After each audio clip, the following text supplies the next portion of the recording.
A ver, pensemos en esto. En el mundo antiguo se libró una batalla, pero no con espadas, fue una batalla de ideas, una lucha tremenda sobre cómo leer, cómo interpretar los textos que al final dan forma a toda una civilización. Y lo más curioso es que ese conflicto, aunque parezca muy lejano, pues de alguna manera sigue moldeando nuestra forma de pensar hoy en día. Así que vamos a meternos de lleno en la historia y el legado de la fascinante Escuela de Alejandría. Vale, nuestro escenario es Alejandría. Y no un sitio cualquiera, ¿eh? Hablamos de la segunda ciudad más importante del Imperio Romano. Pero ojo, esto no era solo un puerto comercial. No, aquello era un hervidero, un auténtico crisol donde se mezclaba de todo. La filosofía griega, la erudición judía y un cristianismo que apenas empezaba a despuntar.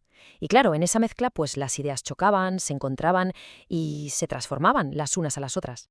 Y es que justo aquí, en medio de todo ese bullicio, en esta metrópolis tan vibrante, iba a nacer un movimiento intelectual que cambiaría las reglas del juego para siempre.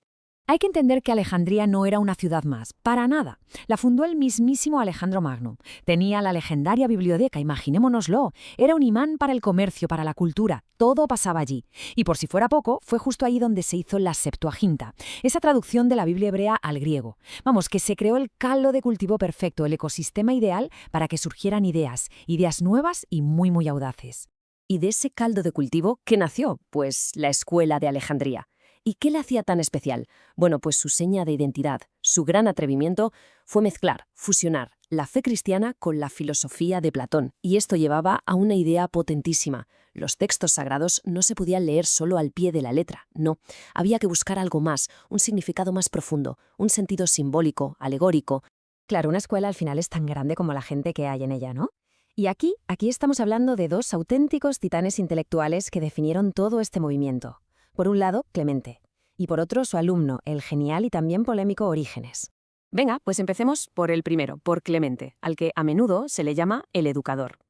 Él venía de Atenas, nada menos, del mismísimo corazón de la filosofía, y parece que encontró en la Alejandría cristiana de su maestro, Panteno, el sitio perfecto para todas sus inquietudes. Su vida no fue fácil, ¿eh? Estuvo marcada por el exilio. Y fijaos qué curioso, acabó con una controversia siglos después de su muerte, precisamente por esa relación con su alumno más famoso. Y es que Clemente no daba puntadas sin hilo, no improvisaba nada. Él diseñó todo un camino intelectual para la gente que andaba buscando algo más. Su gran obra, su trilogía, funcionaba como una especie de embudo. Es genial. Primero, el protréptico, una exhortación para atraer a los paganos, para que se unieran a la conversación.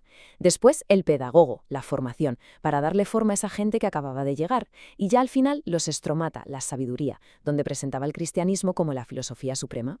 Vamos, un sistema de captación y educación completísimo. Pero, ¿cuál era la gran idea detrás de todo esto? Pues su concepto del logos, de la razón divina. Para Clemente, esta razón, que él identificaba con Cristo, era como la maestra universal de toda la humanidad. Y esto es clave. Significaba que la filosofía griega o la ley judía no eran errores que había que tirar a la basura. ¡Que va! Eran más bien como peldaños, como preparaciones que Dios mismo había orquestado para llevar al mundo hacia la verdad final, la del Evangelio. Una idea brutal. Mirad, esta cita de su obra, Los Estromata, lo clava, lo resume a la perfección. Refleja exactamente esa visión de una revelación que es para todos, que es progresiva y que siempre está guiada por la misma razón divina. Lo que hizo Clemente, en el fondo, fue tender un puente donde otros solo veían un abismo. Y eso es importantísimo. Vale. Si Clemente fue quien puso los cimientos, su discípulo cogió esas ideas y las llevó a extremos que nadie podría haber imaginado. Así que preparaos, porque ahora vamos a conocer a Orígenes, sin duda una de las mentes más prodigiosas, pero también más trágicas de toda la antigüedad cristiana. Es que la vida de Orígenes es una auténtica montaña rusa, una historia de extremos. Imaginaos, vio a su padre morir como mártir. Luego, en un arrebato de ascetismo radical, interpretó un pasaje del Evangelio al pie de la letra y se castró a sí mismo. Y aquí viene la gran paradoja.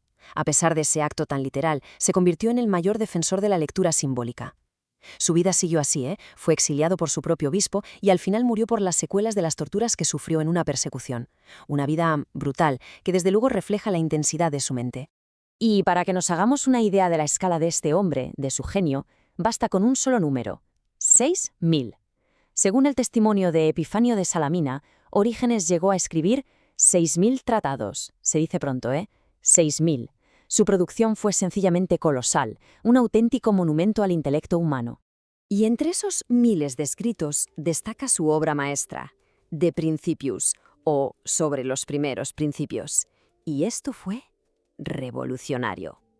Pensadlo, se considera el primer intento de la historia de coger toda la teología cristiana y ordenarla, sistematizarla, en un único manual.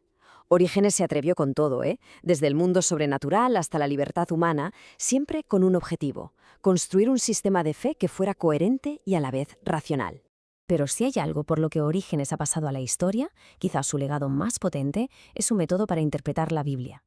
Él propuso algo fascinante: que las escrituras tienen 3 niveles de significado, igual que una persona tiene cuerpo, alma y espíritu. Estaba el sentido corporal, que es el significado literal. Luego el sentido del alma, la lección moral para la vida. Y por encima de todo, el sentido del espíritu, el más profundo, el misterio alegórico que esconde las verdades divinas. Una pasada. Claro, una forma de pensar tan rompedora no se iba a quedar sin respuesta, ni de broma. Y esto nos lleva directamente al gran choque de trenes intelectual de la época, la pugna entre la escuela de Alejandría y su gran rival, la escuela de Antioquía. Y aquí es donde se ve el meollo de la cuestión, la diferencia clave. Por un lado, tenemos a Alejandría, base platónica, muy idealista, siempre buscando el símbolo, el significado oculto. Y en la otra esquina, Antioquía, mucho más aristotélica, más pegada a la tierra, al realismo. Ellos se aferraban al sentido literal, a lo que el texto decía de forma obvia. Vamos, 2 maneras de buscar la verdad que no podían ser más opuestas. Y esta división, claro, se reflejó en el mapa.